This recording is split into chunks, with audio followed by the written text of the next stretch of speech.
Assalamualaikum warahmatullahi wabarakatuh. Berjumpa lagi dengan saya, Abdul Wahid. Kali ini kita akan membahas tentang identifikasi sistem, yakni bagaimana kita menemukan atau membuat model menggunakan data yang kita ambil dari eksperimen, atau biasa disebut dengan pemodelan empirik, empirical modeling.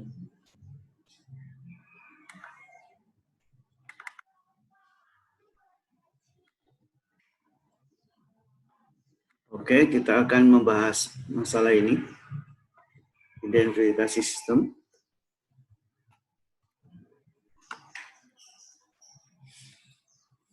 Sasaran dari pembahasan ini adalah kita mendapatkan model empirik yang terbaik Kenapa?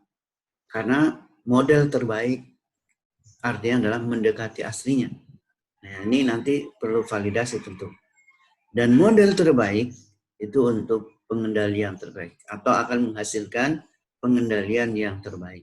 Ini kenapa kita ingin mendapatkan model empirik yang terbaik. Oleh karena itu, dalam identifikasi sistem kita harus hati-hati melakukan pemodelannya. Ada dua model. Yang pertama adalah mekanistik yang diturunkan melalui persamaan neraca, yakni neraca massa, energi, atau momentum. Hasilnya adalah sebuah persamaan diferensial atau beberapa buah persamaan diferensial tergantung berapa variabel yang menjadi tujuan kita. Kemudian yang kedua adalah namanya pemodelan empirik atau model empirik. Ini melalui eksperimen. Eksperimen itu akan menghasilkan data dan kita olah data tersebut dan yang kita pilih menjadi modelnya adalah first order plus dead time atau FOPDT model. Kenapa kita pilih FOPDT model? Karena FOPDT model inilah yang akan digunakan untuk controller tuning. Ada dua pilihan kita melakukan identifikasi sistem menggunakan Unisim.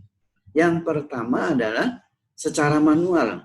Maksudnya, model dinamik yang sudah jadi belum diletakkan pengendali.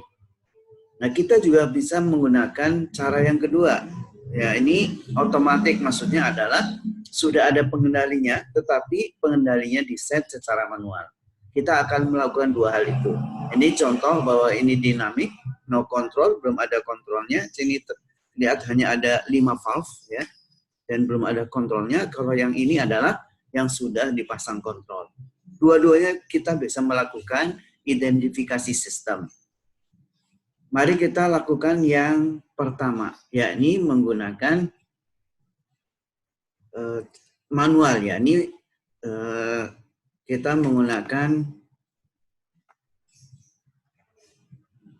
Unisim yang hanya terdiri dari valve ya, dalam mode dynamic. Ini modenya sudah dynamic, tetapi belum ada kontrol. Kita bisa melakukan langkah identifikasi ini menggunakan cara ini.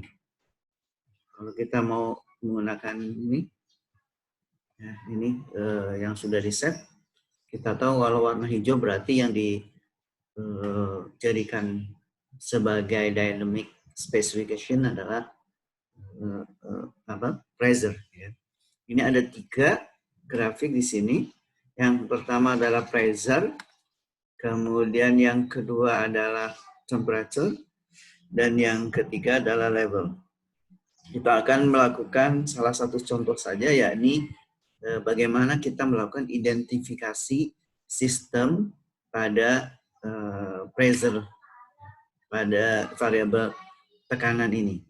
Oke, apa yang kita lakukan?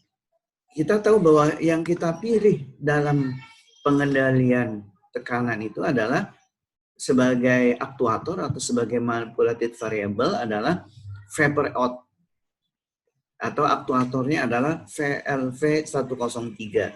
Oleh karena itu, kita akan mengubah VLV103 ini, bukaan valve-nya.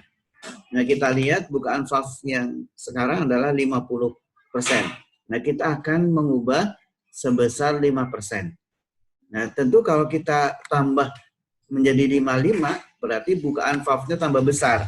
Dan tentu tekanan di dalam separator ini akan turun. Sebaliknya kalau kita turunkan, misalnya minus 5% menjadi 45%, tentu ini akan naik. Coba kita perhatikan. 55%, kemudian kita run, maka dia akan turun. Ya. Kita lihat bahwa bukaan valve-nya adalah 55%, sedangkan tekanannya turun menjadi 794,4 kPa.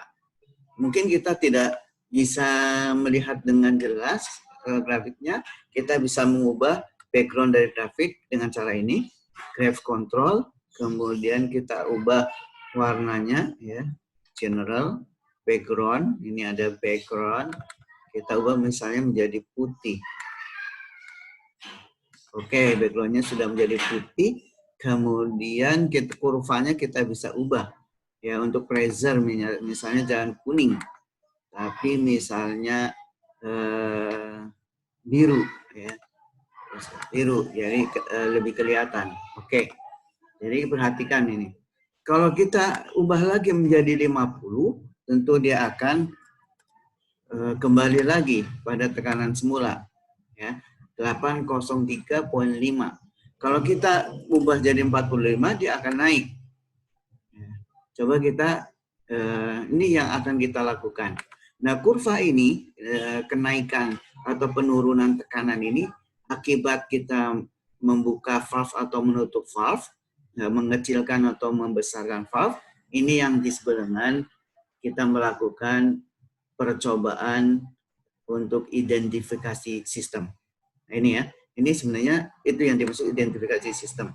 Nah, kurva yang kita hasilkan adalah disebut dengan PRC atau Process Reaction Curve. Ini mungkin nggak terlalu kelihatan.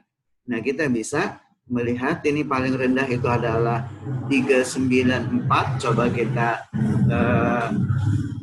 lihat menggunakan graph control, aksisnya di sini adalah 794.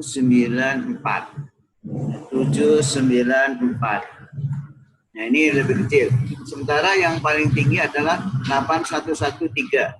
Ini di sini 81 mungkin 15 ya, supaya lebih kelihatan. Nah, kita akan sudah melihat, kita bisa perbesar ini ya. Jadi terlihat seperti ini perilakunya. Ya, ini adalah proses reaction curve-nya.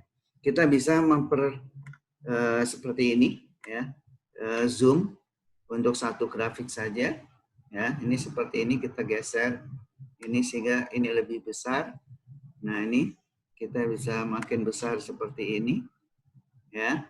Jadi kita bisa juga hanya pada sini saja 803. Jadi kita bisa graph control, kemudian kita kecilkan menjadi 803 ya. Nah, sehingga dia lebih terlihat lagi grafiknya. Ya. Kita dapat melihat bahwa ini memulai dari 803,45 atau 46 sampai tadi ya 811.29. Ini akibat perubahan dari 50% menjadi 45%. Nah, ini grafik yang kita dapatkan. Ini namanya proses reaction curve. Nah, kemudian nanti grafik ini kita olah. Ya. Nah, ini kita olah seperti apa. Nah, ini yang paling mudah ya kalau kita ingin menggunakan Unisim. Kita lakukan identifikasi menggunakan dynamic tanpa kontrol. Oke, demikian saja. Kita akan lanjutkan dengan bagaimana kalau kita identifikasi sistem menggunakan model yang sudah ada alat pengendalinya. Terima kasih. Assalamualaikum warahmatullahi wabarakatuh.